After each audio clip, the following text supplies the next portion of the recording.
Assalamualaikum warahmatullahi wabarakatuh.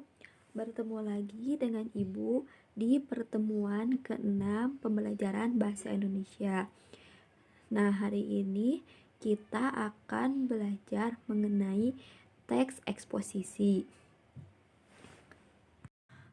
Eksposisi merupakan genre teks berisi gagasan yang bertujuan agar orang lain memahami pendapatnya yang disampaikan. Gagasan tersebut disampaikan oleh penulis atau pembicara berdasarkan sudut pandang tertentu. Untuk menguatkan gagasan yang disampaikan, penulis atau pembicara harus menyertakan alasan-alasan logis. Eksposisi biasanya digunakan seseorang untuk menyajikan gagasan. Gagasan tersebut dikaji oleh penulis atau pembicara berdasarkan sudut pandang tertentu. Untuk menguatkan gagasan yang disampaikan, penulis atau pembicara harus menyertakan alasan-alasan logis. Dengan kata lain, ia bertanggung jawab untuk membuktikan, mengevaluasi, atau mengklarifikasi permasalahan tersebut. Bentuk teks ini biasanya digunakan dalam kegiatan ceramah, perkuliahan, pidato, editorial, opini, dan sejenisnya.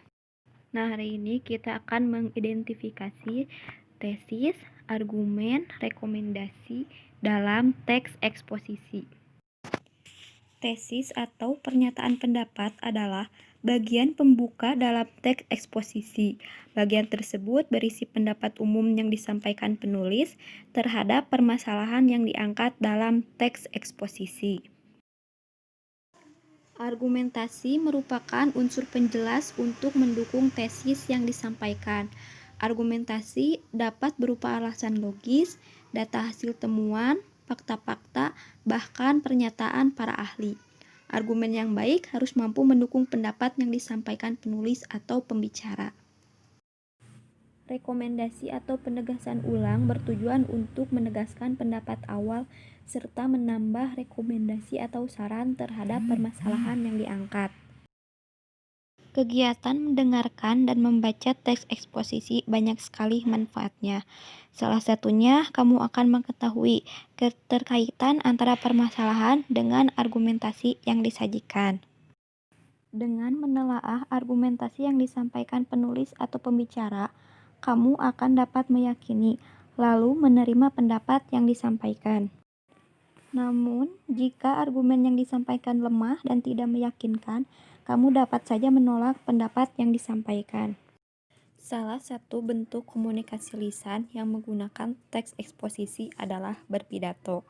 Sebagaimana diketahui, pidato merupakan kegiatan berbicara di depan umum untuk menyatakan pendapat atau memberikan gambaran tentang suatu hal.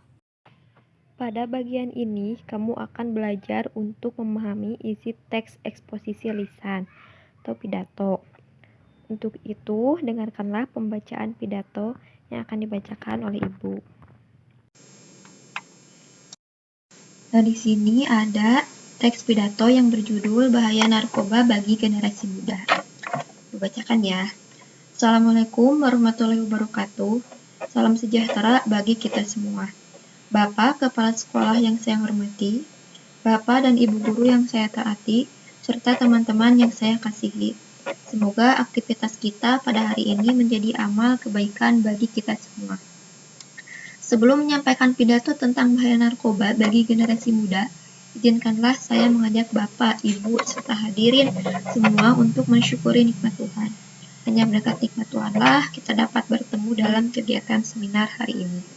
Bapak, Ibu, serta hadirin yang saya hormati.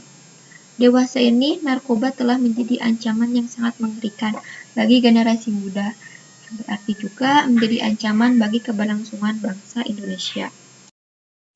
Kementerian Hukum dan Hak Asasi Manusia hingga tanggal 13 Mei 2013 mencatat ada 158.812 narapidana dan tahanan di Indonesia.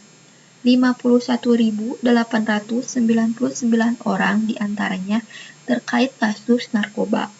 Dari jumlah itu, 759 orang diantaranya adalah produsen narkoba. 3.751 orang bandar narkoba, 16.432 orang pengedar narkoba, dan 1.621 orang penadah. Jumlah penyalahguna narkoba sebanyak 7 juta orang, dan sebagian besar di antaranya adalah para pelajar SMP, SMA, bahkan SD. Bisa jadi data yang terungkap itu hanya fenomena gunung es, hanya fakta yang terungkap puncaknya. Sedangkan fakta-fakta yang sebenarnya bisa jauh lebih besar. Narkoba benar-benar membahayakan nasib bangsa ini di masa depan. Efek kerusakan akibat narkoba ini tidak hanya mengenai diri sendiri, tetapi juga orang-orang di sekitarnya. Tak hanya dalam skala kecil seperti keluarga, tetapi juga dalam skala besar. Miras dan narkoba akan menghancurkan sendi-sendi pembangunan nasional. Secara ekonomi akan sangat banyak dana yang dihambur-hamburkan untuk membeli barang-barang haram itu. Kemudian mengobatkan mereka, membiayai berbagai upaya pencegahan bahayanya, belum lagi efeknya bagi pertahanan dan keamanan nasional. Hadirin yang saya hormati, lalu bagaimana dengan mereka yang sudah terlanjur menjadi pengguna narkoba? Jangan berputus asa, segeralah bertaubat, berhenti mengkonsumsinya, ikuti rehabilitasi, putuskan segala hal yang memungkinkan kita akan terhubung kembali dengan para bandar dan pengguna narkoba. Akhirnya, demikian yang dapat saya sampaikan.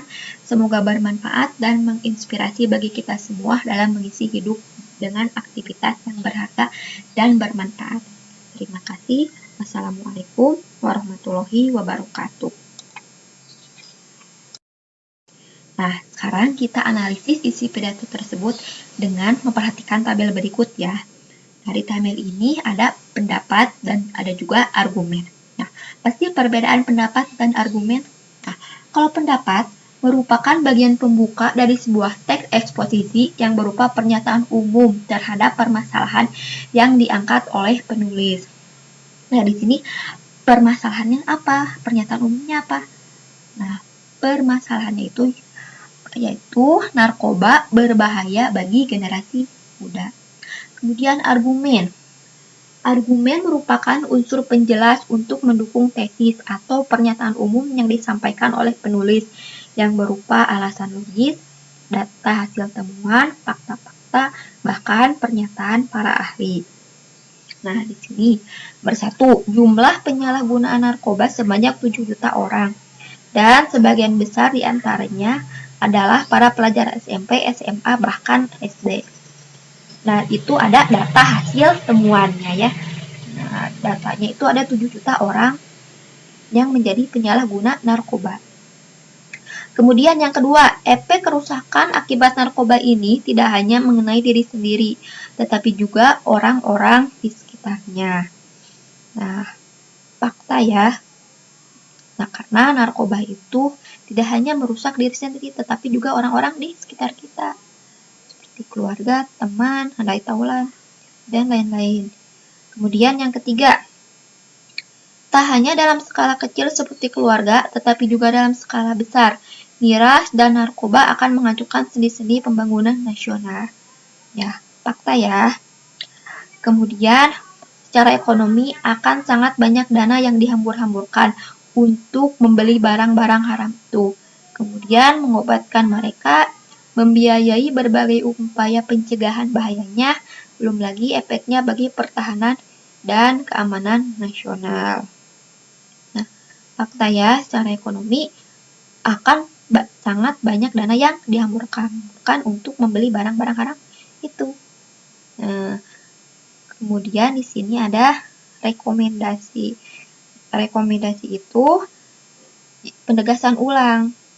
Jadi, penegasan ulang si penulis bagaimana nih cara supaya kita tidak terjerumus ke dalam bahaya narkoba. Di situ diulangi lagi.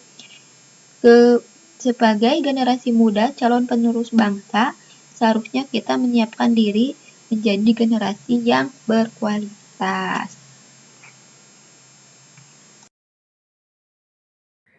Mungkin itu saja materi yang dapat Ibu sampaikan hari ini. Mudah-mudahan kalian mengerti dan memahaminya. Jangan lupa kerjakan tugasnya yang ada di Google Classroom ya. Kalau ada pertanyaan bisa komen di Classroom atau bisa WA ke nomor Ibu. Wassalamualaikum warahmatullahi wabarakatuh.